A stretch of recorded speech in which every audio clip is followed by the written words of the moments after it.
Good morning, everyone, and welcome to today's Iloilo Business Online, episode 2 for the month of October. The Iloilo Business Club 30th Anniversary Special is presented to us by Pam Concepcion Power Corporation, Iloilo Business Club, and the Daily Guardian. This is also brought to us in part by Spring Valley Tech Corporation, Globe My Business, and GCash. I am Wen Diaz, soft skills training consultant, and I take great pride in welcoming all attendees in today's conference call. Today's edition will be dedicated to cover a wide spectrum of topic related to business resiliency, highlighting the importance of creating a community of resilient Ilonggo business owners and entrepreneurs. Our invited speakers will talk about implementing resilient strategies to assist local SMEs and how the business sectors can transition towards a technology and innovation driven economy. This time, I give you first the Vice Chairman of the Iloilo Business Club, Engineer Terence Oigunco, to give his welcome remarks. Good morning, dear friends, members, and partners. On behalf of the Board of Trustees, I would like to welcome all of you to the second day of the Iloilo Business Club's 30th founding anniversary. We had an interesting and lively session yesterday with Professor Soriano, and we look forward to another engaging session today regarding business resilience. Business resilience is the ability of an organization to quickly adapt to disruptions while maintaining continuous business operations and safeguarding people, assets, and overall brand value. As we work towards the recovery of our business from the impacts of COVID, we should also adopt strategies to ensure our business remain resilient in the years to come. A critical step is to identify and understand our operation challenges or vulnerabilities so that whether we encounter natural calamities, accidents, or market changes, we are able to keep our business running. While this is easier said than done, this is why we are lucky to have our guest speaker today who will discuss technology as a means to accelerate resilience of business in Iloilo amid the pandemic. It is our hope that moving forward remains steadfast in this time of crisis. We still have a long way to go before we are able to create our own new normal. Nonetheless, IBC remains committed to be a partner of development in Iloilo. As we move our activities in virtual meeting rooms, we hope our members let us know what topics you wish for us to feature in the Iloilo Business Online. We are grateful to our member and IBO partner, the Daily Guardian, for helping us transition and launch IBO for you. We also thank Palm Concepcion Power Corporation for being our anniversary event presenter, and to our corporate sponsors, Spring Valley Tech Corporation, Globe My Business, and GCash. I end by extending our appreciation and thanks to all our guest speakers and friends who gave special messages, and to all of you who are here, our members and colleagues who are celebrating with us. This is again another important and memorable celebration. Happy 30th Iloilo Business Club. Madamong salamat. Stay safe, everyone. Thank you so much, Mr. Terence Oigunco.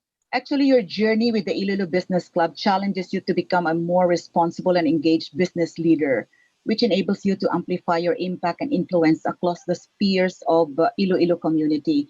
And we actually witness you build a leadership legacy that positively balances profit, people, and community. Thank you so much. We now pave way to the message of the Governor of the Province of Iloilo, Arthur Toto Defensor Jr., which will be delivered by Mr. Mario Nilos, Provincial and Planning Development Officer of the Province of Iloilo. Mr. Nilos?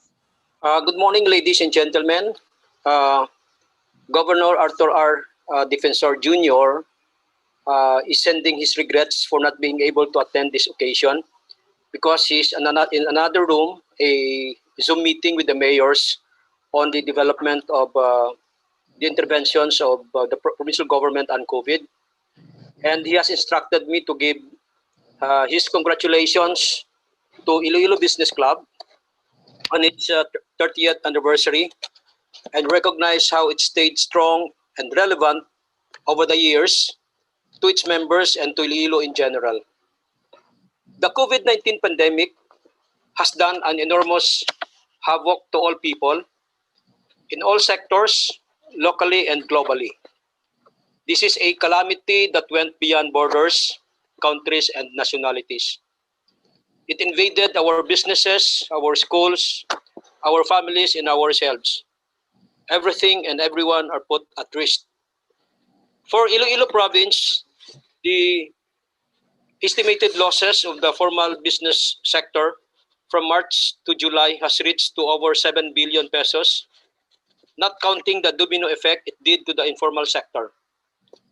The Iloilo provincial government is one with Iloilo Business Club in its advocacy in implementing resilient and inclusive recovery. Governor Arthur R. Defensor Jr. issued Executive Order 183 or plan for the rehabilitation and transformation of the province to catalyze recovery, Plan RT-PCR, which focuses on restoring money that was lost from the lost economy and promoting confidence in safety of the people. Foremost, the provincial government will build up health programs with focus on improving the capacity of COVID-19 teams. At the same time, prioritizing the upgrading of infrastructure and increasing health personnel in the 12 hospitals of the province. The plan will also address collective anxiety and emotional stress and protect the Ilonggos' psychological welfare.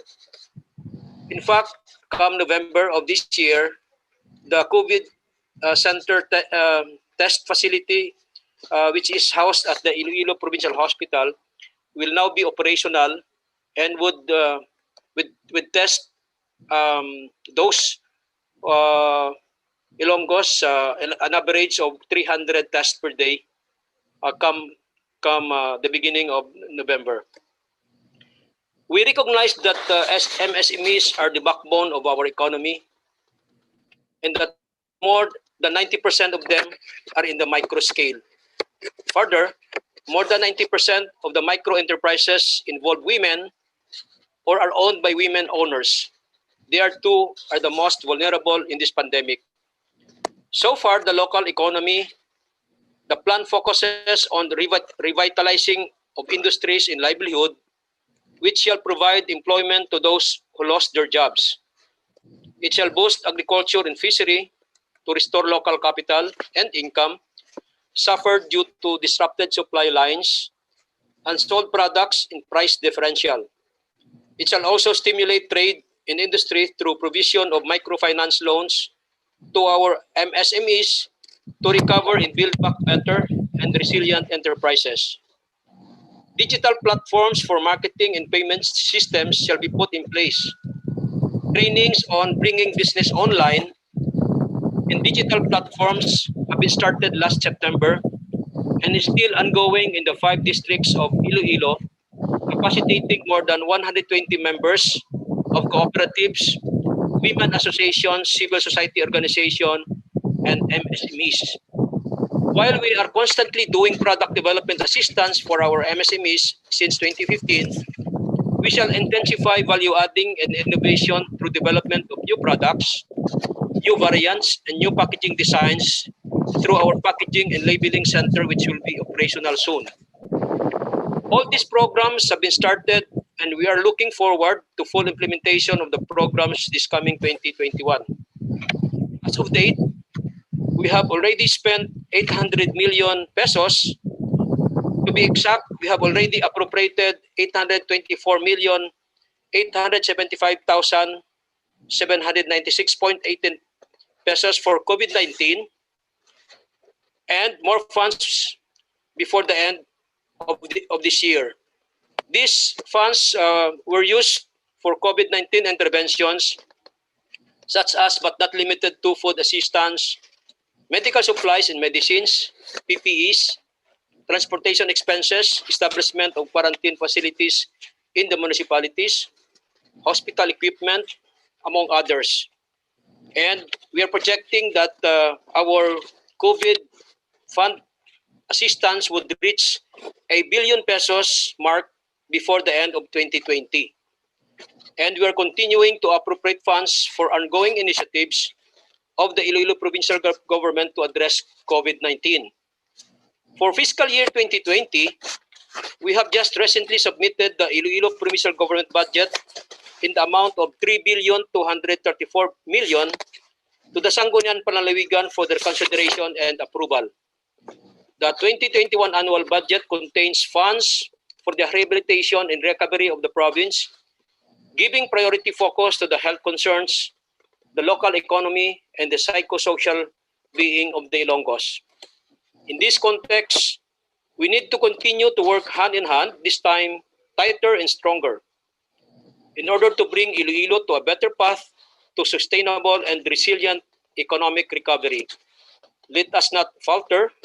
Let us not lose hope. The horizon is in sight. Again, congratulations and more power to all officers and members of the Iloilo Business Club. Thank you and good morning. Thank you very much, Mr. Nilos.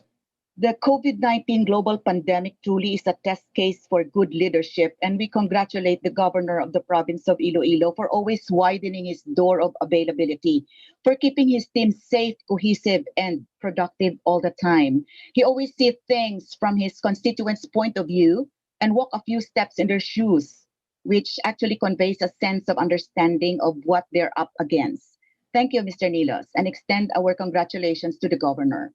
Before we move on to the special video presentation or message, I would like to acknowledge the proponents of the Iloilo Business Online. Again, Pam Concepcion Power Corporation, Iloilo Business Club, and the Daily Guardian. This is also brought to us in part by Spring Valley Tech Corporation, Globe My Business, and GCash. We thank you all, because without whom this work would have been impossible. Here now is a special video presentation of Mr. Edgar Ochua, Chairman of Makati Business Club. Just a short trivia, the organization and the structure of the Iloilo Business Club is actually inspired by the Makati Business Club, and to this day, MBC acts as IBC's big brother. So here is the special video.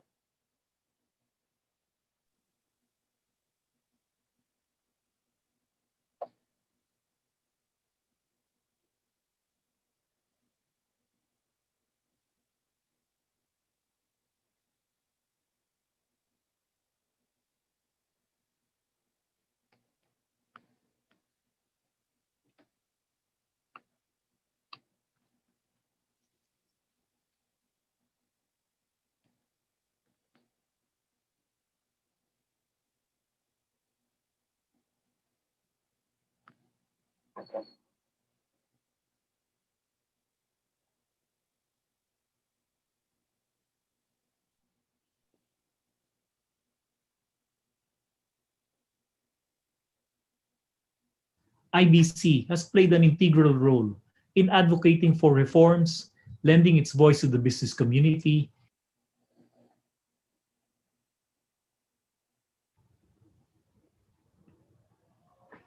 My warm greetings to the trustees, members, and staff of the Iloilo Business Club. We at the Makati Business Club congratulate you for reaching a 30-year milestone of serving and representing the Iloilo business community. During anniversary celebrations, one tends to look back at the beginning, the creation story, and the journey that led us to the present. While it is a fact that IBC took inspiration from MBC way back in 1990 with the guidance of Dr. Bernie Villegas, it's clear that IBC charted its own path and had its own vision on how IBC could make a meaningful contribution to its city, to the province of Iloilo, and to the country. Over the past decades, we have seen Iloilo City rise to be the prosperous and innovative urban city it is today. IBC has played an integral role in advocating for reforms, lending its voice to the business community, implementing development and informative programs, and supporting local government in its initiatives.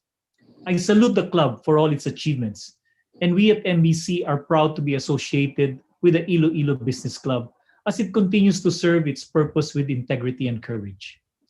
In this time of uncertainty, and with the devastating impact of the pandemic. The opportunities to form partnerships are integral to the survival of our member companies and institutions. Business groups should constantly monitor the pulse of the business community we represent and engage them in discussions with government officials to hasten social and economic recovery. IBC's importance and relevance is all the more highlighted in these critical times. Again, on behalf of the board, members, and the Secretariat of the Makati Business Club, we congratulate IBC and we look forward to another 30 years of partnership with you. Keep safe, stay healthy, and have a successful celebration. Thank you very much. Thank you very much, Mr. Edgar Chua. This time, allow me to introduce to you one of the notable personalities in software industry who will talk about resilient strategies to assist local SMEs and how the business sector can transition towards the technology and innovation.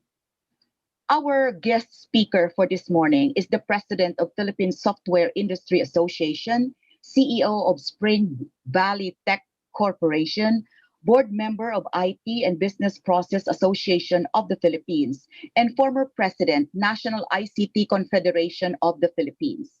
JDL has been the president of PSIA for the past 6 years and has contributed immensely to the country's growth and development in the technology and innovation sector.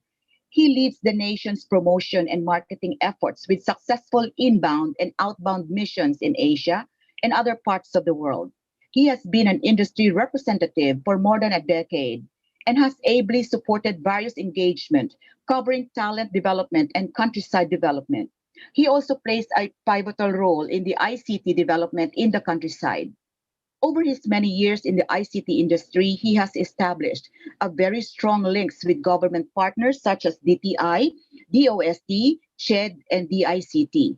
He has also successfully established the makings of the Silicon Valley of the Philippines, Spring Valley in the Visayas. He is the former executive director of the IT and Business Process Association of the Philippines and has managed several software development companies. He is staunch supporter of the startup movement in the country and has successfully launched several startups in his own, including OJPH Philippines, powered by Globe My Business, Digital Pilipinas, endorsed by Tolons as its official digital scorecard platform in the Philippines, iProtect, Nexus, and Icon. He also serves as an advisor of Tolons for its service Globalization Index and is an independent World Bank consultant for technology and IT-related matters. Ladies and gentlemen, please welcome Mr. Jonathan De Lusuriaga, CEO Spring Valley Tech Corporation and President of the Philippine Software Industry Association. Mayong aga, ma'am. Thank you, Ma'am Rowena. That was a very long introduction. Salamat, Gid. I guess my last names are actually a dead giveaway that I'm actually a GI or a genuine Ilonggo. No, my mom is actually from Iloilo. My mom's a defensor, and my father is a De Luzuriaga from Negros. So I'm really from the region.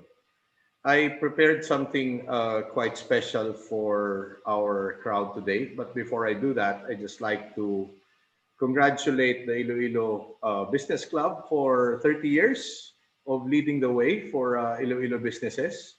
In fact, the Philippine Software Industry Association, which I have been leading for the past 6 years, is also on its 32nd year. So it's almost at the same time that our organizations were actually established. Sir Mario, I just like to request you to please send my regards to our dear Manong Toto. I haven't talked to him for quite some time, and it's nice to see you here. I'm calling the presentation today the tipping point, and the TIP in tipping point actually stands for Technology and Innovation Post-Pandemic. My name is Jonathan Defensor de Luzuriaga. I am currently the Philippine Software Industry Association head, and I'm also the CEO of Spring Valley Tech Corporation.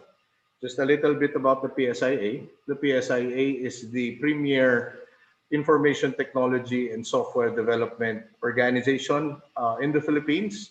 As I mentioned, we've been around for 32 years. The biggest of the big, and the smallest of the small are actually part of my community. So the big three, which is Accenture, IBM, and Hewlett Packard or HP, in its current corporate setup right now, is actually part of the community. And then we have those smaller organizations, or what we would call startups, which I will be touching on for this morning's presentation. It's quite ironic that I actually got this particular title, The Tipping Point, because it's actually a #1 bestseller of a very well-renowned author called Malcolm Gladwell, which I'm pretty sure most of you or all of you are familiar with. If you're going to look at the one sentence summary, and this was done a few years back, it's actually quite eerie that the one sentence summary goes like this. The tipping point explains how ideas spread like epidemics in which few elements need to come together to help an idea reach the point of critical mass where its viral effect becomes unstoppable. Ironic, as I would say, primarily because we are right smack in the middle of a pandemic, and hopefully things would turn out well, not only for Iloilo and the Republic of the Philippines, but for the rest of the world who has been struggling to actually keep up with the changing times. Uh, this is the first time that I actually came to Iloilo. In as much as I'm not very proud of it, I was already 33 years old when I first came home to our beloved Iloilo. So this was during the first Iloilo Business Summit, which was attended by Manny Pangilinan. Of course, we have Mr. Del Rosario from the FINMA Group, and of course, we have the representative from Happy Toothpaste, our very own Ma'am Lim. Mayor Jed was the mayor then, and our current mayor, Mayor Jerry, was actually the congressman during that time, if I'm not mistaken. This was my very, very first time that I actually stepped in Iloilo. And during this particular time, I never realized that I was eventually going to settle here. So I'm now proudly settled here in La Paz for the past couple of months, having had the opportunity to transition to a more simple lifestyle compared to a Metro Manila environment here in Panay. Our life before COVID actually had several parameters, and one of the six identified key employment generators in the Philippines is actually my sector, which is called the Information Technology and Business Process Management industry. We've been delivering such good numbers for the past 15, 20 years for the Philippines that we've actually been called out by government as one of the key employment generators and also one of the largest contributors to the country's gross domestic product. Unfortunately, most of the other industries that you could see in this particular slide have been hampered by the pandemic. Aside from health and wellness, which seems to be pretty much in demand for obvious reasons, wholesale and retail trade has had its own fair share of challenges. Construction is the same. Transport and logistics, in as much as there is an upsurge when it comes to delivery and fulfillment, it also had its own challenges, especially towards the beginning of the enhanced community quarantine. And of course, we all know the state of the hotel, restaurant, and tourism industry right now, which is not, very appealing in its current form. Although we know that for the past couple of years and decades, in fact, the hotel, restaurant, and tourism industry in the Philippines has been contributing immensely to our economy. So just to focus on the IT BPM sector and aligning this with the concept of the tipping point as explained by Malcolm Gladwell in his book. It all started from one very simple idea. And during this time of the pandemic, wherein we could find ourselves with a lot of time in our hands, usually working from home or in isolation, one of the key messages that I'd like to drive at for this morning is to actually use this time to come up with new and novel ideas in order to support the theme that we have today, which is resiliency, and business continuity. Everything starts with one, a spark, a word, a pulse, an idea, and innovation. These elements combined create movements around the world that continuously disrupt what we live, work, learn, and experience. At the heart of disruption is the human touch, the customer experience. And at the heart of customer experience is the multifaceted Filipino talent. Driven, compassionate, world class, elevating customer experience like never before. This is the story of how Filipino talent built the company, propelled an industry, and lifted a nation.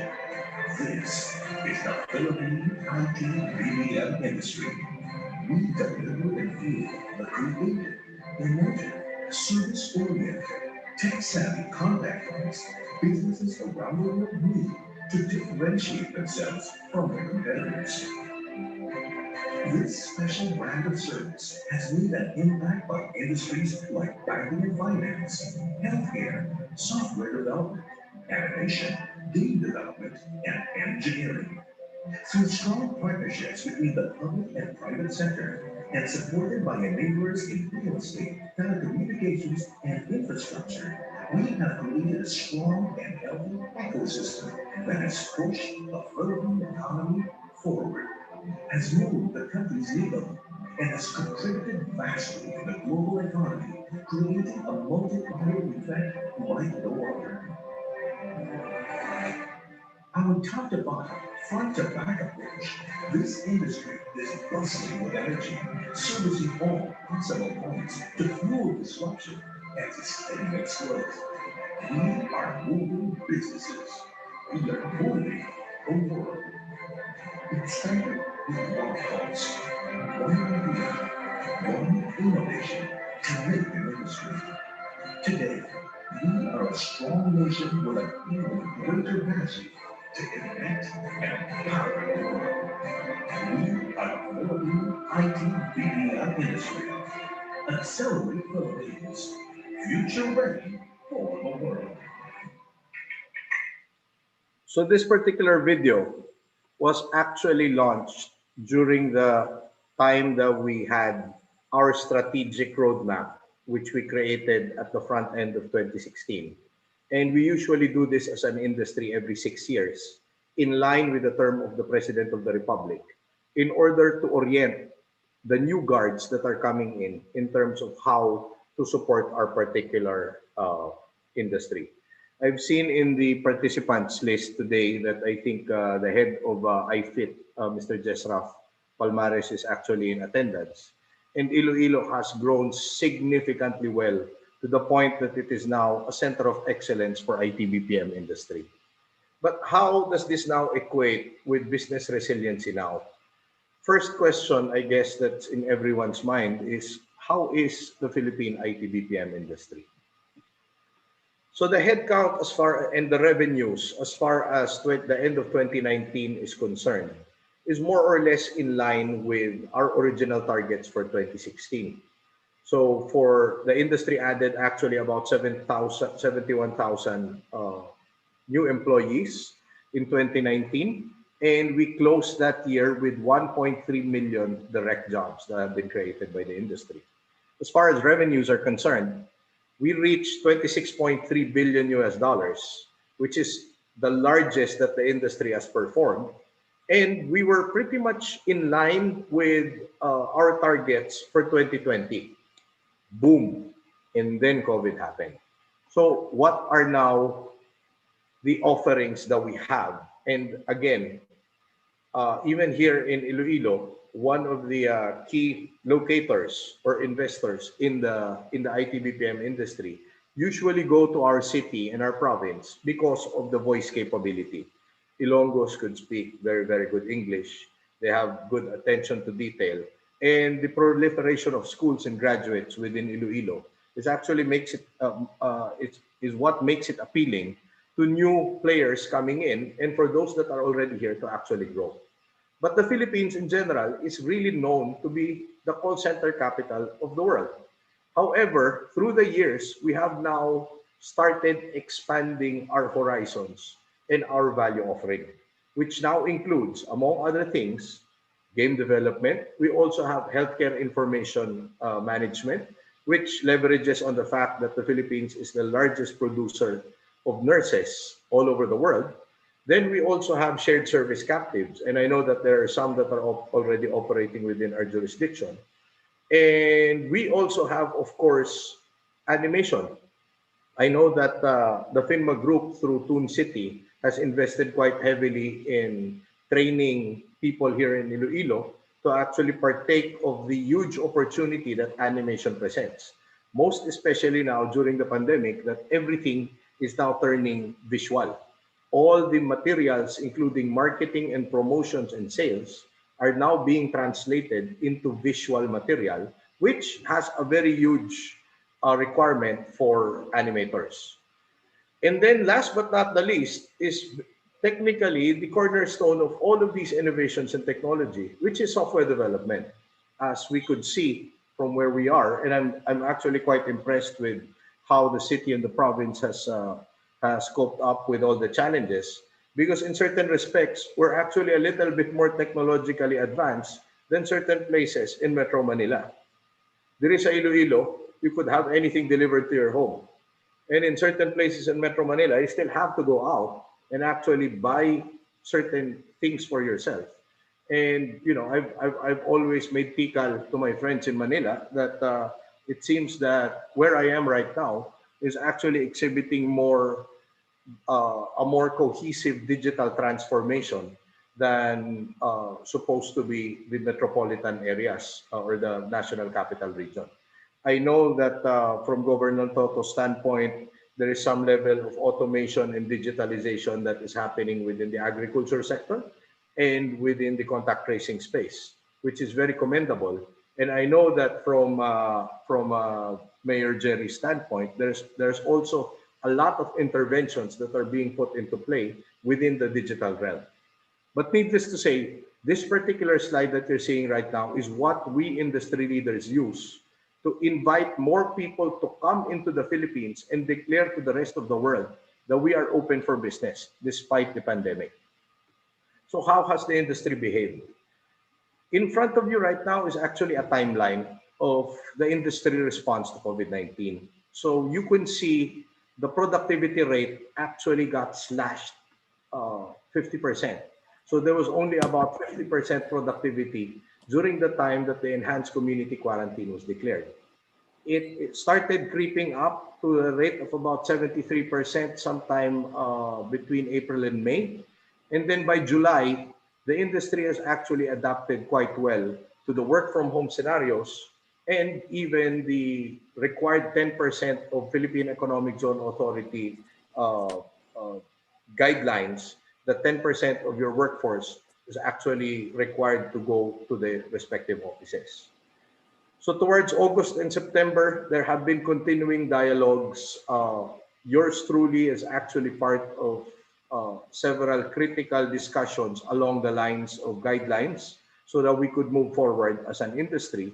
Because frankly speaking, the weight of responsibility that is being placed on the shoulders of the IT-BPM sector to jumpstart this economy is quite enormous. Government officials, both in the legislative, even in the executive level, have not minced words with us in terms of how much they're expecting that the IT-BPM industry would actually carry the flag and jumpstart this economic revival for the rest of the country. So just a very simple illustration of the productivity levels.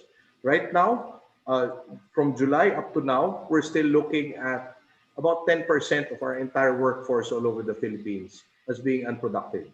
And these things are now being addressed as we speak because it seems that this particular situation is going to take a little longer than usual. And again, more adjustments need to be put in play. Uh, what has been highlighted, which is a very unique facet of the Filipino mindset, is actually our agility and our ability to adjust to new and novel situations. So for the IT BPM industry, even recruiting is now touchless. 100% remote onboarding and training for especially for the bigger IT BPM players. There's 100% remote transition. If you could just see the number of orders that are coming in for PLDT, Globe, IP Converge in terms of connectivity going to the homes, it's unbelievable. I have never expected to see something of this magnitude. There's sustained performance and evidence of improved productivity even for some, sustained high engagement as well, and evidence of improved retention, primarily since, especially for those workers who are parents, now they are actually closer to their children, and yet they are still productive from their respective homes. Just like what we're doing right now, we're having a major celebration of the 30 years of the Iloilo Business Club, but we're all online, hopefully within the safety and confines of our respective residences and offices. And then there is sustained compliance in data protection, which has been a challenge during the first part of the pandemic. What I'd like to share, especially with Iloilo, is to continue the pursuit of maintaining the pole position of Iloilo as part of Digital Cities 2025. For those who are not aware, Iloilo has already been part of what used to be the Next Wave Cities program, spearheaded by the Department of ICT. And when we transitioned it to the Digital Cities 2025 program, the main purpose of this is to decongest metropolitan areas, most especially the National Capital Region. Iloilo has taken a fair share of the opportunities that come out. In fact, even now, as we speak, there has been several inquiries from different major players within the IT BPM space regarding the viability or the existing viability and capacity of Iloilo to host more IT BPM business.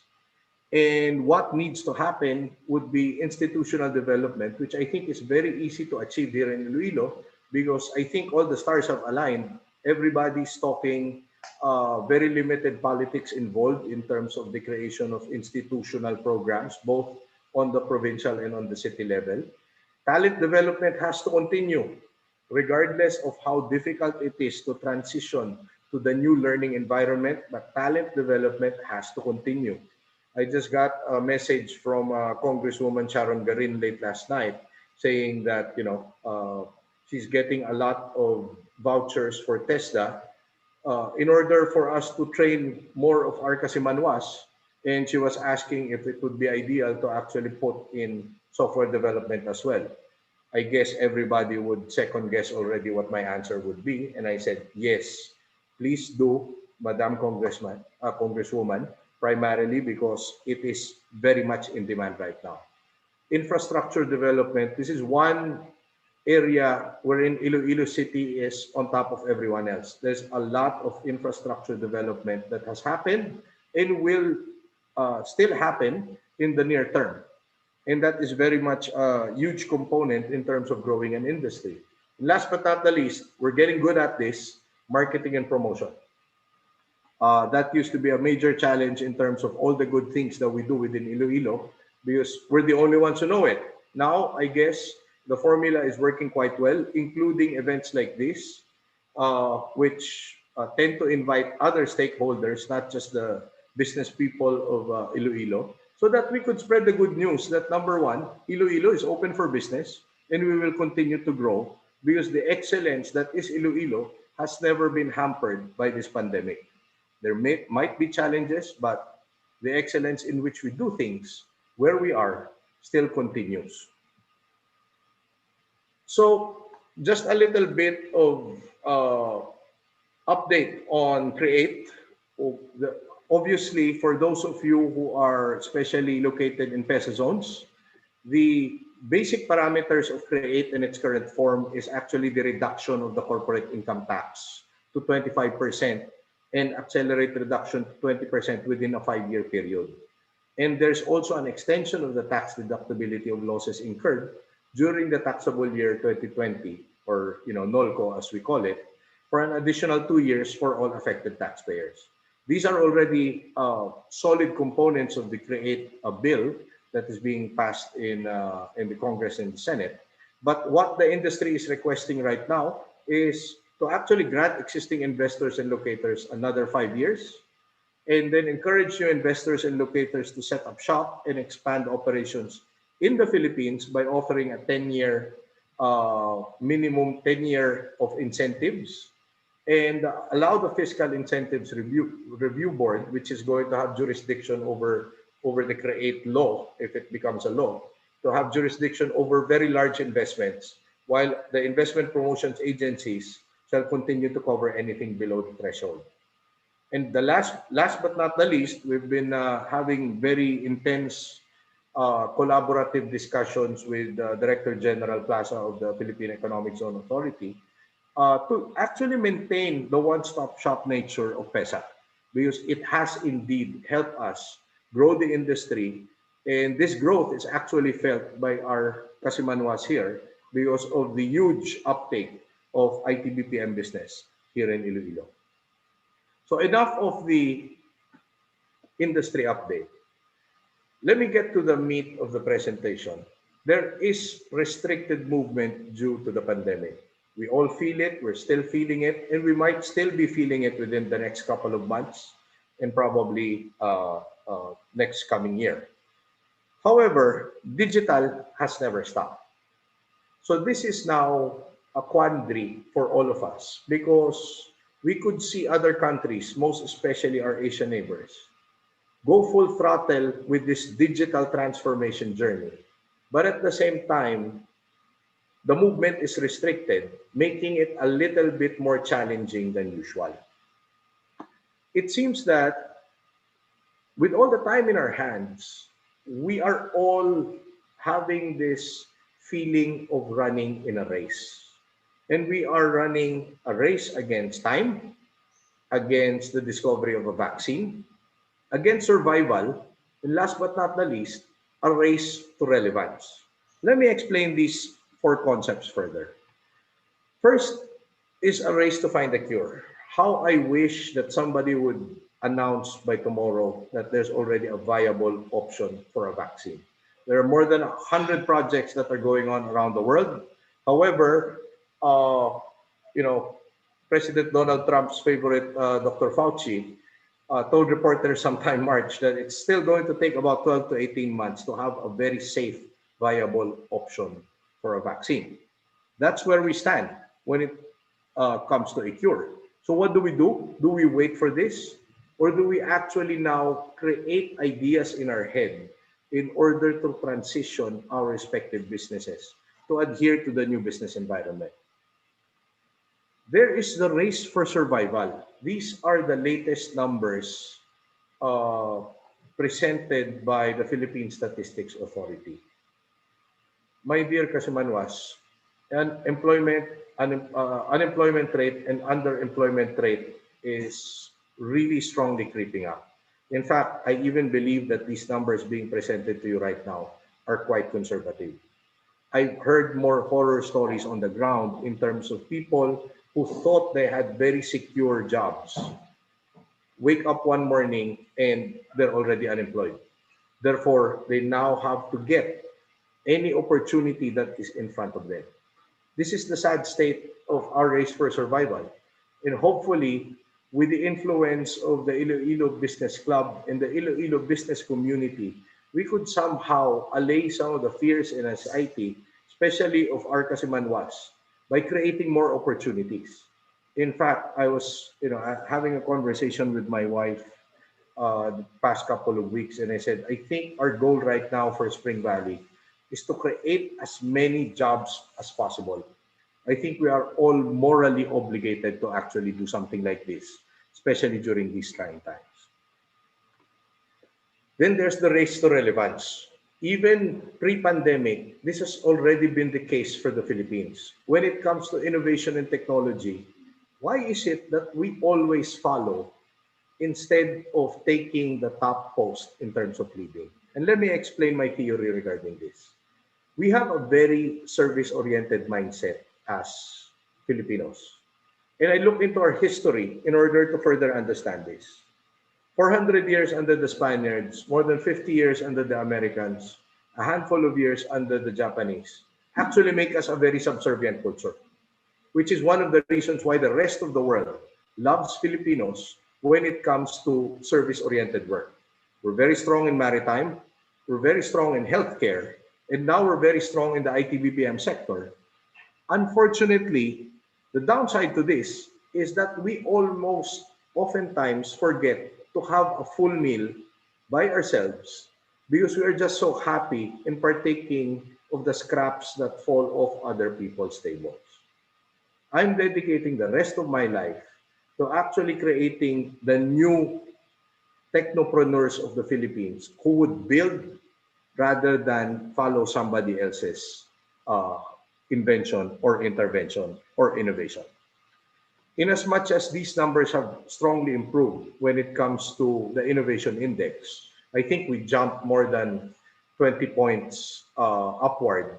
But still, these are the top countries in the world, and the Philippines is nowhere near this.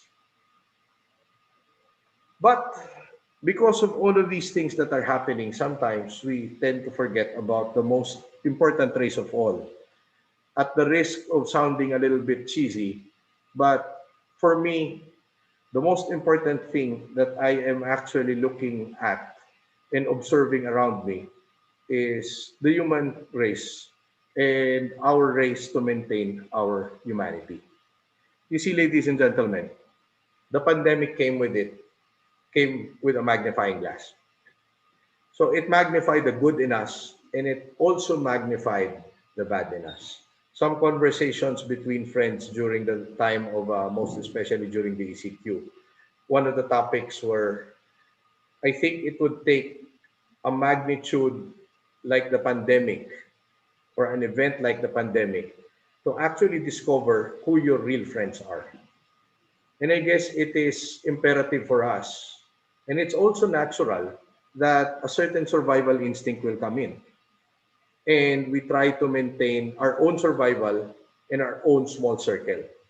But in order for us to get out of this as a nation, as a province, as a city, and even as individuals, we need to actually help each other out. We need to hold hands and see how we could serve a greater purpose as compared to just surviving this particular pandemic. So, what would actually be my advice to everyone who is listening this morning? First one, scan the environment. And please forgive me. I'm already giving a fair warning. I'm very intimate with Iloilo. My heart is here, and I've also observed particular things that are not very appealing for our own survival as a city, as a province, and as a republic. That's quite evident here. First, scan the environment. Go back to basics. Uh, Things have changed and things will continue to change. Don't expect that how it was before will be the same exact thing as how it is going to be in the future. Things will never get back to normal as we understood normal. So look at the environment right now and go back to basics. Food, even clothing right now is not that important because we all meet each other via Zoom or Teams or Messenger. And I think it has also strengthened our resolve to filter out what is truly important in our lives. And on top of this would be health, uh, sustenance, and hopefully opportunities to actually earn more so that we could continue to become productive members of this nation.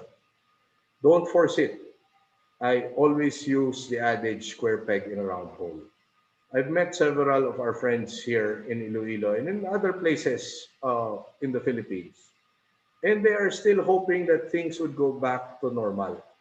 They're saying, we'll wait it out. It's going to, the dust is going to settle. It's not. So might as well, if you have capital right now, try to do something different. Don't force your old strategic plans to work in this new business environment. It's not going to be the same. Third one, which is not quite appealing, especially for us provincianos, is collaborate to compete. Whatever it is that will give your new business idea a faster time to market, embrace it, enhance it. And if it means that you need to partner with your former competitors in order to reach the goal, then do so. Because again, this is the perfect time to actually hold hands and move forward together. Last but not the least is a little bit self-serving when it comes to an advice. Build it and build it fast with special emphasis on the letters I and P. If you haven't noticed, everything is turning digital. Even the palengke here in Iloilo now delivers, and they have their own portal. Either it's going to be very simple like a Viber group or a text message. I order my chicheria by somebody sending me pictures, and then I order from there and it gets delivered to my home. So it adds an additional layer of safety to me and my family, and at the same time, I still get what I need or what I want. All of these are now thanks to technological advancements in terms of software, in terms of hardware. However, the same problems remain even during pre-pandemic. And I always use this particular statement of Tom Hanks's character in Apollo 13 to signify this to all stakeholders who have the ears to actually listen to this. We have a problem. And allow me to show a very short video that encompasses the problems that we have when it comes to our technology and innovation journey. And Iloilo is not exempt from this. Please watch this with me.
So let me just put into context the message that that video wants to convey. First is that learning gaps has always been very, very present, even before the pandemic. What the academe produces is not necessarily what the industry needs. Therefore, the industry still has to take on additional cost in order to get them to a level wherein it's acceptable within industry practices or standards. The second one is actually in terms of a mindset, which I've already talked a little bit on a few minutes back. And we don't really have an entrepreneurial mindset. I will equate this with another issue that that video brought out, which is the inequitable distribution of business and opportunities. Only 30% of the entire IT BPM industry goes out of Metro Manila.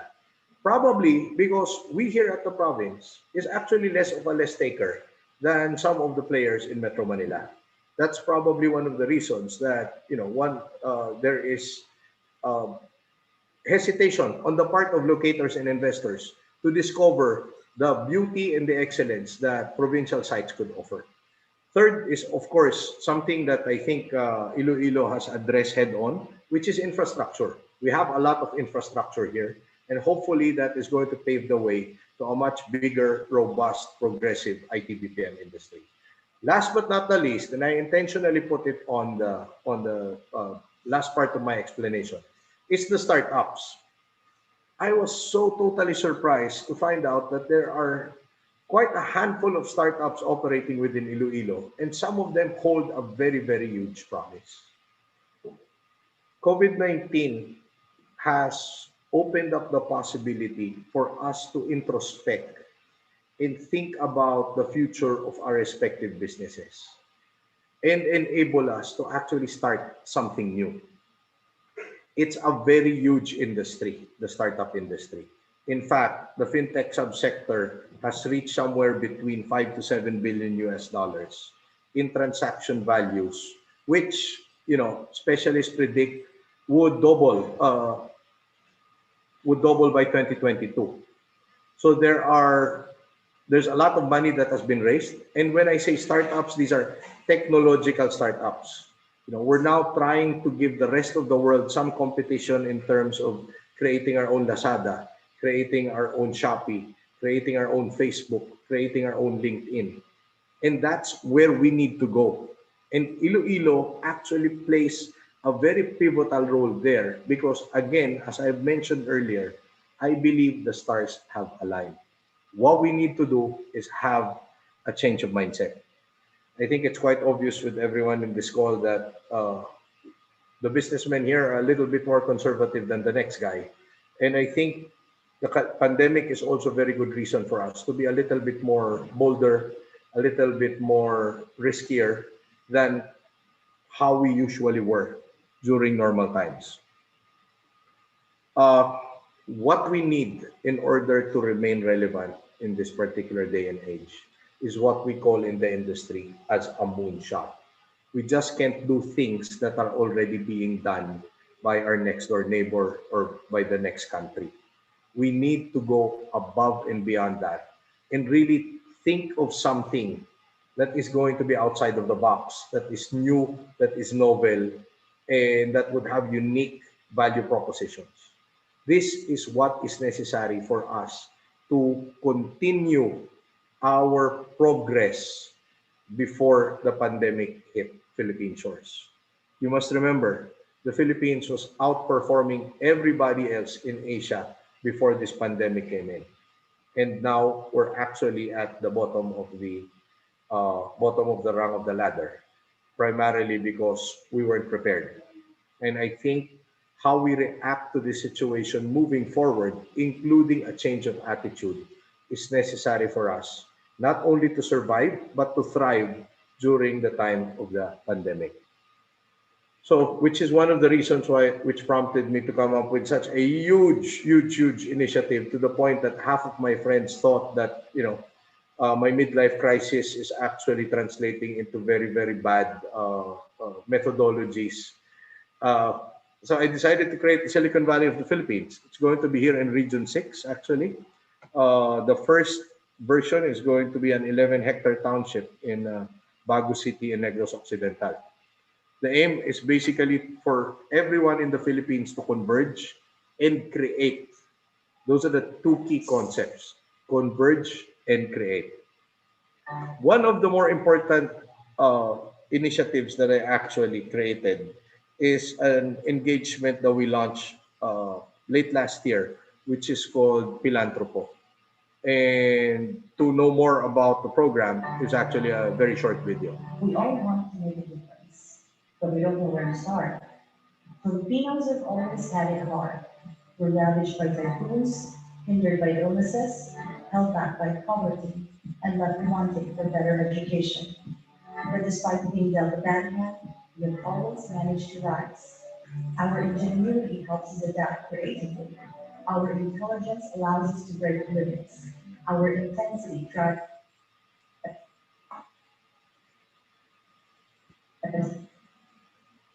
our burning commitment to succeed. There are a lot of great ideas out there, just waiting for the opportunity to become real-life solutions to our problems. Introducing Philanthropo.com. Philanthropo.com is the first Philippine philanthropic website and was created to make a difference in the lives of Filipinos. Philanthropo.com aims to address problems concerning health, poverty, education, and the environment through the empowerment of teams and initiatives to develop technological solutions. Through this platform, citizens and organizations can contribute to startup teams around the Philippines. The ones whose works aim to alleviate our country's heaviest burdens, improve people's lives, and uplift our nation. Make a difference. This is where you start. Philanthropo.com. I did not show this particular video to promote it. I'm showing everyone this particular video because it basically enhances the message that I'd like to say. Now is the time to actually think out of the box.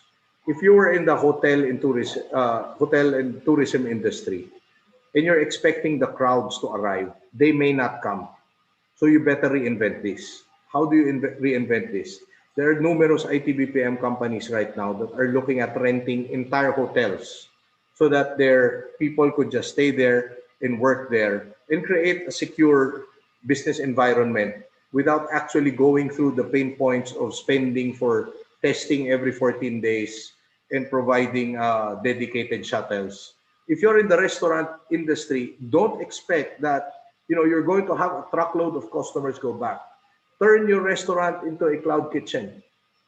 Other people who actually have specialties in terms of particular dishes and cuisines might want to rent it from you and instead create a very effective logistic system attached to your restaurant so that it will still continue to generate employment and revenue, but at the same time, it's a totally different model that has adapted to the new business environment.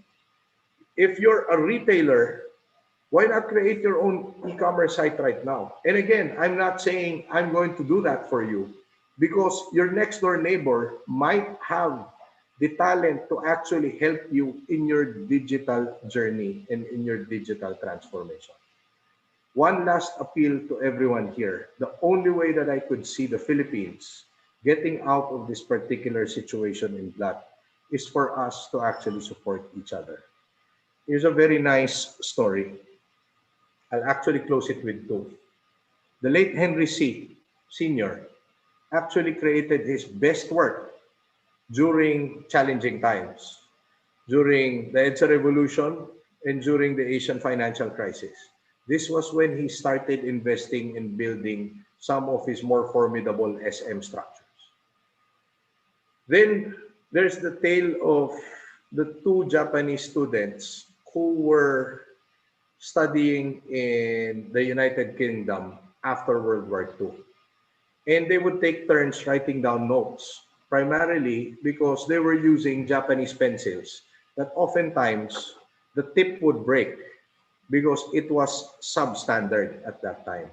So they were being ridiculed by their British classmates and said, why don't you just use and buy a British pencil so that you don't have to be disrupted in terms of, or disturbed in terms of putting down notes. The two Japanese students started crying and they said, if we're going to do that, who is going to patronize our products? And how could we now improve our products so that it could now become world class? My dear Kasimanwas, I encourage you, be a little bit bold, take a little more risk, create as many jobs as possible. And if it's all the more different, if there's not much difference, always buy Filipino. I had a problem with my computer and I needed to buy a new keyboard. And the knee-jerk reaction right now is go to Lazada and order something.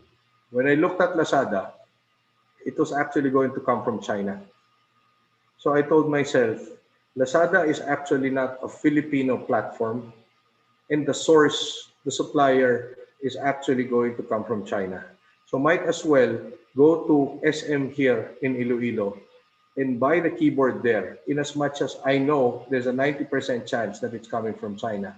But at least I made the retailer in SM earn from that particular transaction. So once again, I encourage everyone, if it's all the same, buy Filipino and support our economy. Damo gid salamat sa tanan. Thank you very much. For those of you who would like to reach out to me, my email is jdl@springvalley.tech. Thank you, Ma'am Rowena. Thank you so much, Mr. De Lusuriaga. It's really true that in today's fast-paced world, resilience was never been more important for individuals and organizations.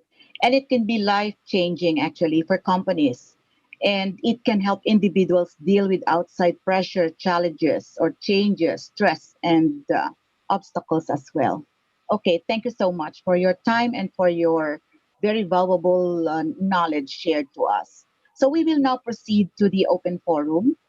Our intention here is that whatever your role is in the industry, that you will gain something, a new idea, valuable insights, a new strategy that you can apply to be more successful in your business amid the global pandemic.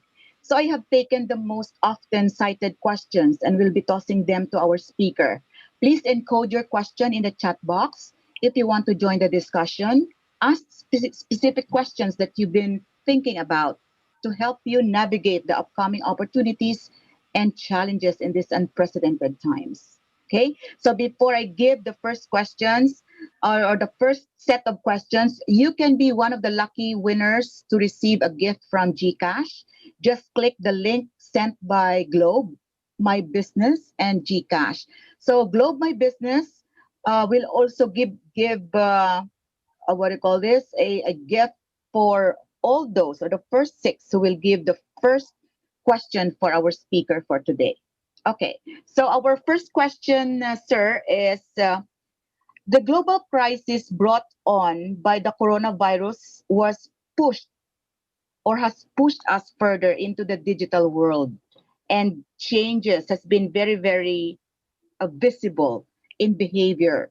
So most likely there would be lasting effects when the economy starts to kick up. So will this work for everyone?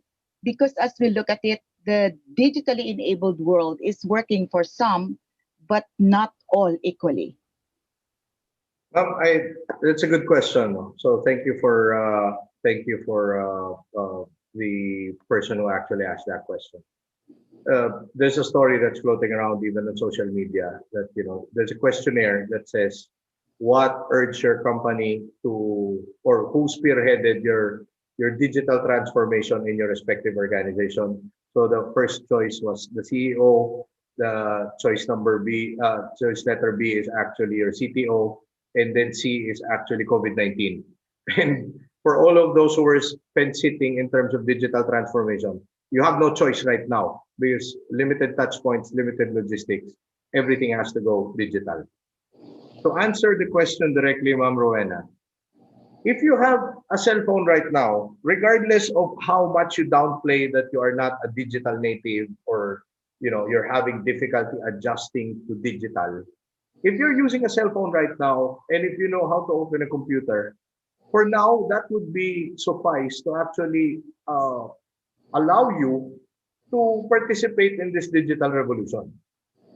In fact, my father, before he passed, was the former president of Wella, Philippines. And when he retired, I was wondering why he still kept a very rigid routine in his daily life, only to find out that he took on a digital job writing articles for some companies in Europe, and he still kept to his 9 to 6 schedule, including the break times, because that's the kind of discipline that he had. So I guess the lesson here is it's so easy for us to learn new things now, including having knowledge in terms of everything digital. Just to encourage everyone, I'm not a technical guy. I'm a graduate of political science. I took up law afterwards. What the hell am I doing as president of the Philippine Software Industry Association? And why do I know what I know right now when it comes to technical stuff? Well, primarily because your attitude to actually constantly learn, that thing could not be taught by anyone. It's supposed to be innate. But embracing anything that is digital, uh, it's fairly easy. In fact, one of the advice of people in the medical profession, for those of you who are actually taking care of your parents or senior citizens, a little bit costly, but give them a new phone every year during their birthday. Why? It's actually a very good way to avoid Alzheimer's because now they have to learn new things, new functions, and that basically rewires the brain and would hopefully push away the tendency to acquire something like Alzheimer's. Okay, thank you. Um, this time I would like to toss the question from Mr. Terence Oigunco. How will BPOs be affected by shifting trend of all being deployed by companies to lower further the cost of customer service engagement? How do you think the BPO sector can do to adapt this paradigm shift? Okay. Sir Terence, thank you for that question. I get asked that question a lot. No? We have to look at the first three industrial revolutions before we understand the fourth industrial revolution, which is, the revolution to the digital or interconnected environments. The computer, the digital revolution, industrial revolution that concerns computers is actually industrial revolution number three, not what we're going through right now. Huh? So the first one was technically the steam engine. Second is in terms of mass production. The third one is computers. And then the fourth one is interconnected environments. No? Let's understand the first three first. It eliminated a lot of jobs, but it also created new ones.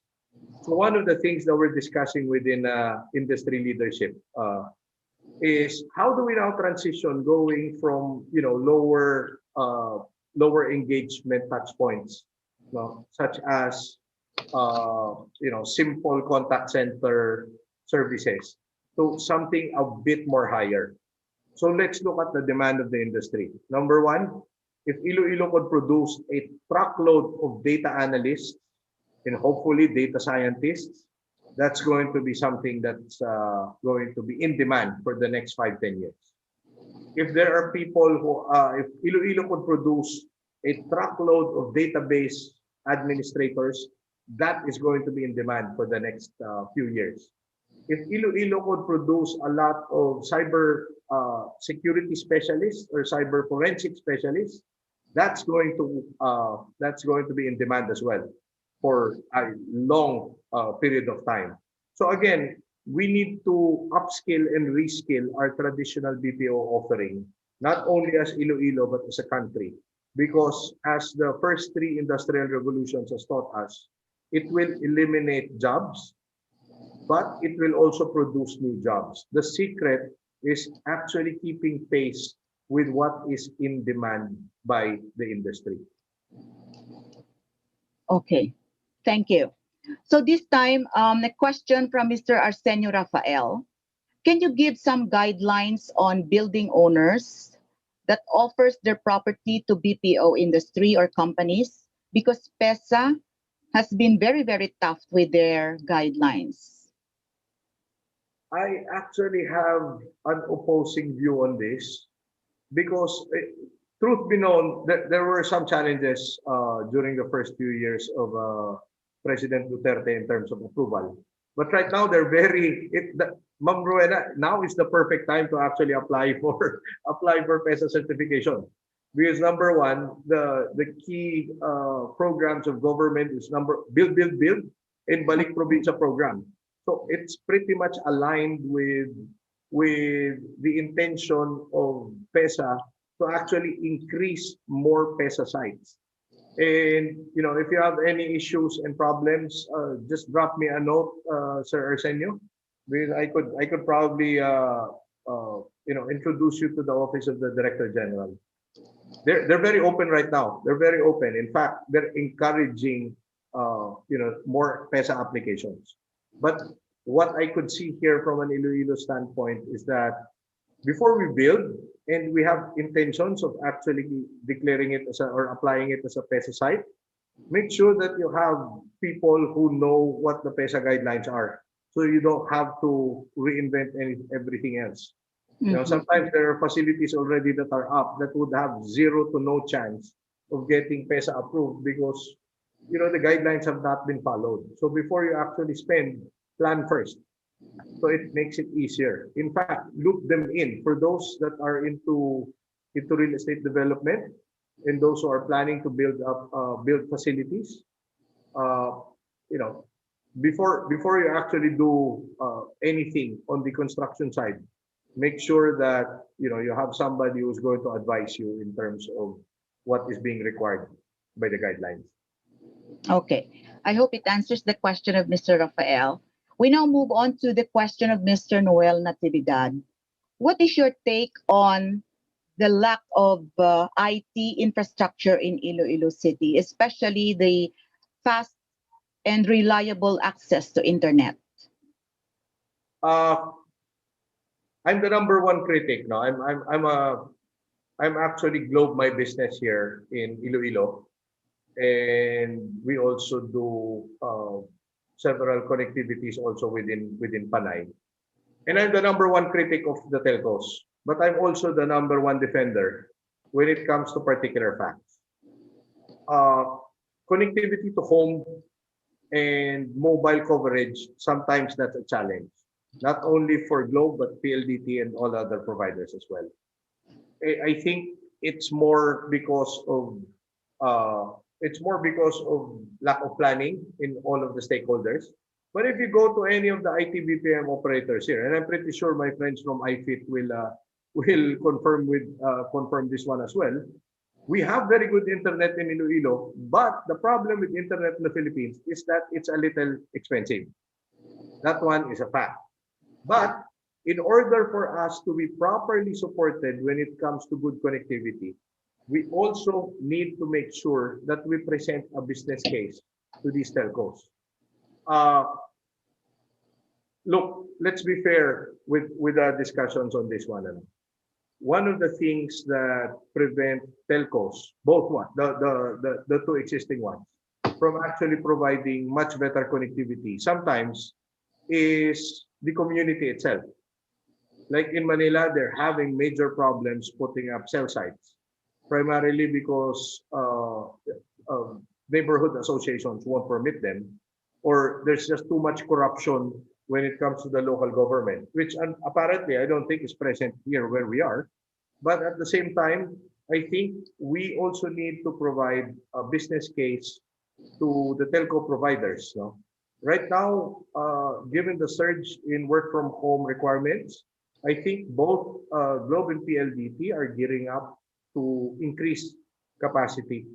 Ma'am Rowena, the good thing is, hindi kita pwedeng baliwalaon sang both telcos because we are Iloilo. There's a lot of business here.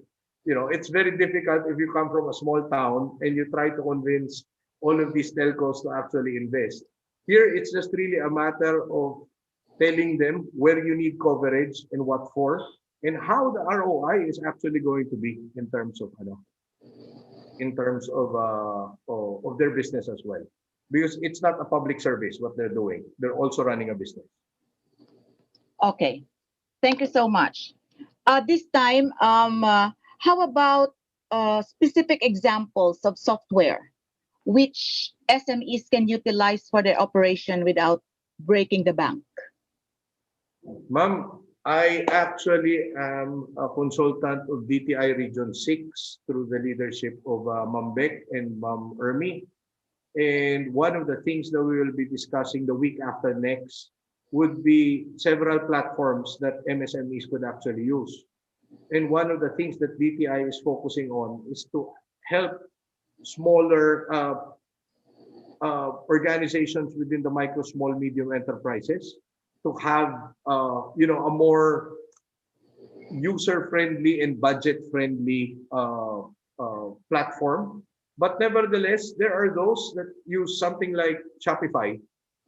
It's it's not really so expensive, although it has its limitations.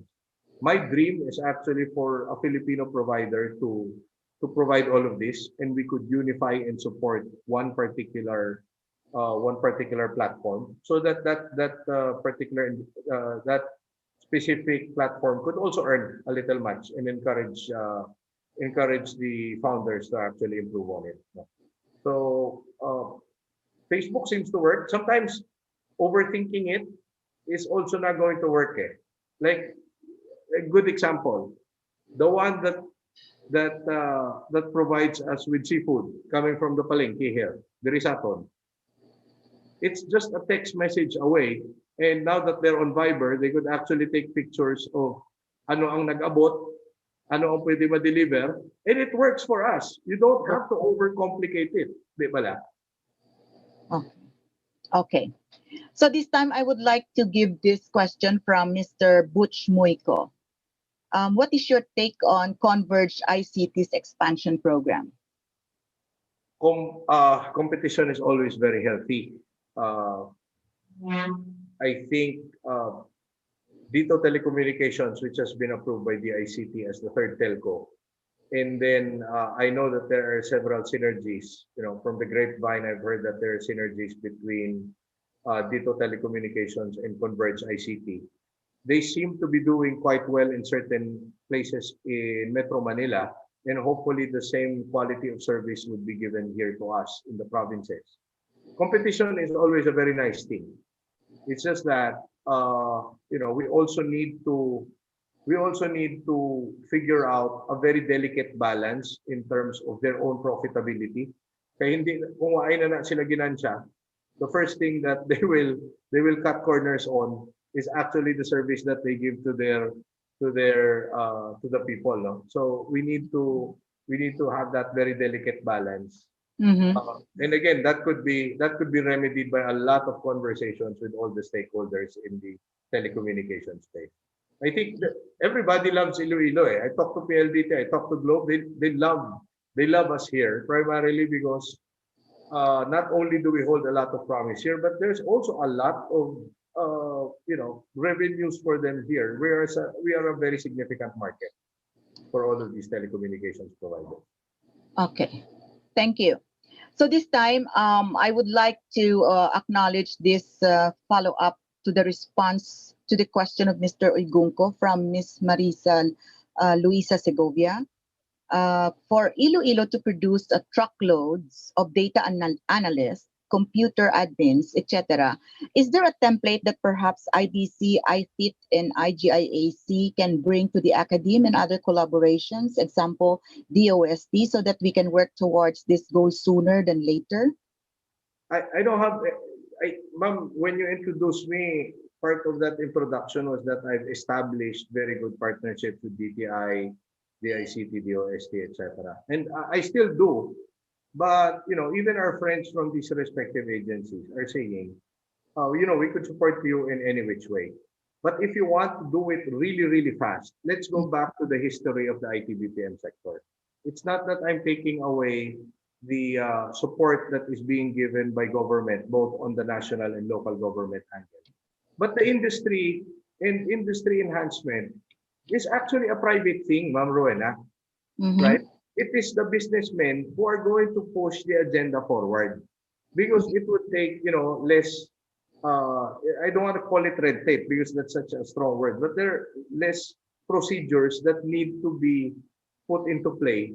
And somehow in a business like the IT-BPM industry, or for any other business anyway, you blink, you lose. You need to move as fast as you can when it comes to industry building. So just to answer the question of this actually came from Mom Luisa. No, somebody has to cut the check. If somebody is going to say, I have a school, I have facilities, I could actually get faculty, very good faculty, and invest in faculty. I could have a very good online platform to do all of these trainings, and then selection process and screening process on who's going to be part of the program. I think that it would work, and it would work here in Iloilo talaga, I think. That's I'm not saying that because I'm in front of the Iloilo Business Club. I say that with all humility and with all confidence. No? But somebody has to cut the check from a private standpoint, no? From a private industry standpoint. Now is the time to actually forge partnerships, even with formidable foreign foreign academic institutions, because COVID-19 is not restricted to the Philippines. Everybody is going through the same challenges. So before, ang mga tikalon, ng mga dako nga eskwela from other nations who don't want to talk to us because you're just the Philippines, now they're very open to discussing partnerships because they're also scrambling to create new revenue models for their institutions. So, and everybody could actually get in touch with anyone. You know, you want to talk to Harvard, you want to talk to MIT. You know, even MIT has free modules that you could basically make part of your own curriculum. So it's just really a very focused effort. And if somebody is going to capitalize on this, I think that's a very good opportunity for us here doing business in Iloilo. Okay. So we have the last two questions for you. The fast-paced shift towards digitalization is likely to strengthen the market position of Spring Valley Tech Corp and a few mega digital platforms in the world. You have the capacity to extract, to control, and analyze data, then transform it into a digital intelligence that can be monetized. How can Spring Valley neutralize the downside and the digital divide? Ma'am, one of the things that we wanted, though, when I assumed the presidency of the PSIA 6 years ago, I was having coffee in BGC, and I started thinking about what's really the problem here in the Philippines. Why is it that we are always the bridesmaid, never the bride?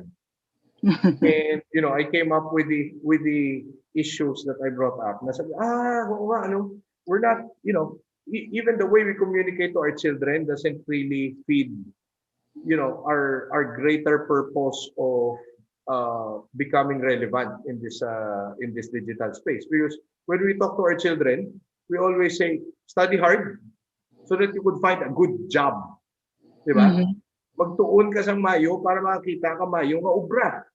And again, could we just tweak that messaging and say, tuon ka sa mayo so that makakita ka sa negosyo mo or a means of livelihood. I think that's a better messaging because that destroys the mindset of service tayo. We're breeding employees for multinationals. Mhm. Sorry for sounding a little bit radical on this, but that's really what's in my heart. Mhm. So that's when I started creating Spring Valley. And the problem with the Philippines, which affects a lot of things, including telecommunications, 7,000 plus islands kita mami. So it's very difficult. You could see brilliance in Iloilo, brilliance in Bacolod, brilliance in Cagayan de Oro, even Iligan, even Tawi-Tawi, kanami sa mga tao nila when it comes to social development. But we cannot create too much noise kay Waay Central Hub. Our central hub is this thing called Metro Manila, which is also not very central. Kaya may ara Quezon City, may Makati, may BGC, may Ortigas, may Alabang. So Mhm. even the messaging and the amount of noise it's going to make to attract attention, it's not enough. So that's why I created Spring Valley and said, magkita ay taanay di. Anyway, kung Ilonggo ka, ara sa bago ang Spring Valley, pag Mhm. okay ka na iuli kita sa Iloilo, patindog ka man to sang imo nga ano. So just create a template, train them, discipline them, and then send them back so that it will create some sort of a pandemic of technology and innovation excellence. Mhm. That's the formula that I wanted to create. And I think we're already halfway there because now, given the fact that we've been around since 2016, damo na naka-appreciate sa concept, ma'am. But the sad reality is, I think I'm more appreciated outside of the Philippines rather than our own countrymen because dire ang mentalidad daw ano man eh, I think it's not just endemic to us here in the Visayas pero daw may hisa man eh. Mhm. So let's forget about that. I don't want the limelight. I just want to help out our country so that, the pie is very big. The pie is very big, hindi amo ni kadako. So, if the pie that is going to be delivered is as big as Boracay, we could all have a small piece of it. So don't worry, because now we need to collaborate. So again, we're trying to do a lot of things digital. We're doing products already like this one. This is actually called the Nexus. 100% produced in the Philippines already. Why do we always have to rely on production in China? Wherein, all we need is a little bit of ingenuity and the political will to actually create something. What we did was we created plywood, we put an NFC card. So what this does, I don't want to advertise this, but I just want to tell people what it does. When you go to a place and you need anong username, password mo, ma'am, all you need to do, if you're the business owner, is give this and say, oh, lapit mo na sa telepono mo, makonect ka na sa internet connection. Again, small things that may be the next big thing for our country. We need to think outside of the box and we need to be a bit bolder. Very conservative kita, ma'am. That's the problem. Thank you for that. Now, this time, our second to the last question from May Osano. They have a BSBA program in the University of San Agustin that integrates business analytics, but they need support to maximize the learning potential of the students. Is there an opportunity for their students to be able to enhance their skills and learning experiences through industry collaborations, specifically with Spring Valley, for example? Thank you, Ma'am May. I think something like this, and with the brand of University of San Agustin, you need to have a partnership that's bigger than Spring Valley. The absolute answer to your question directly is yes. You need to have, when you talk about software development, when you talk about business analytics, you just can't be theoretical about this. The best way to learn these things is by being part of projects. Here's a very nice example. If I'm going to gift you right now, Ma'am Rowena, with a book on Excel, on Microsoft Excel, pero waay ka mo hands-on experience, regardless, even if you memorize page per page, from front to back, sang libro nga na, you will not learn how to use something as simple as a spreadsheet. Amo man na, when it comes to software development, could you imagine teaching creatives on a digital platform, pero hindi mo pag-usaron sa software ka computer ang bata? It doesn't compute. It doesn't compute. So again, I sit on the technical working committee on industry immersion, student immersion. It's called the Student Immersion Program of the Commission on Higher Education. And that's one of, I specifically asked that from our government friends. Of all the very colorful technical working groups that I could be part of, I specifically targeted that because I think the OJT program here in the Philippines has to be enhanced.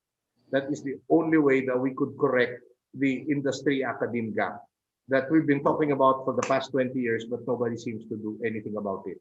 It's a nice discussion during conferences, pero pag-ara ng ubra, waay na, nadula, natanan. So I've been trying to do my part even when I put up Spring Valley in Capiz.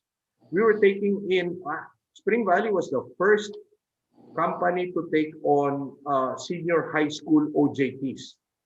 And our purpose was just singular. Convince all of these senior high school students to take on computer science and information technology because these are skill sets that you don't learn overnight. So, Ma'am, I'd be more than happy, Ma'am May, to further this discussion with you. My email is jdl@springvalley.tech. I'll actually type it so that everyone would have a knowledge of my email address. Okay. Thank you so much, Mr. De Lusuriaga. It seems that we no longer have additional questions for you. And we would like to say thank you for your time, effort, and then resources that you have extended to all of us. I know that you are a very busy person, but you really gave time just for the Iloilo Business Online in line with the 30th anniversary celebration of the Iloilo Business Club. Okay, so It's my I pleasure, ma'am. Thank you so much also. Anything for Iloilo. yeah, thank you. So I hope that today's episode has given all participants cutting edge information about business resiliency and understanding of building a mindset of survival. Always remember, resilience is accepting your new reality, even if it's less good than the one that you had before. You can fight it actually. You can do nothing but scream about what you have lost, or you can accept that and try to put together something that is good. Okay, and so goes episode 2 for the month of October. Thank you, participants, for your time. Iloilo Business Online is brought to us by Pam Concepcion Power Corporation, Iloilo Business Club, and the Daily Guardian. This is also brought to us in part by Spring Valley Tech Corporation, Globe, My Business, and GCash. Again, congratulations, Iloilo Business Club, on your 30th anniversary special. This is your host, Wen Diaz, saying thank you very much for inviting me to be the moderator of the 2 days special activity of IBC. Thank you so much. Have a nice day, everyone.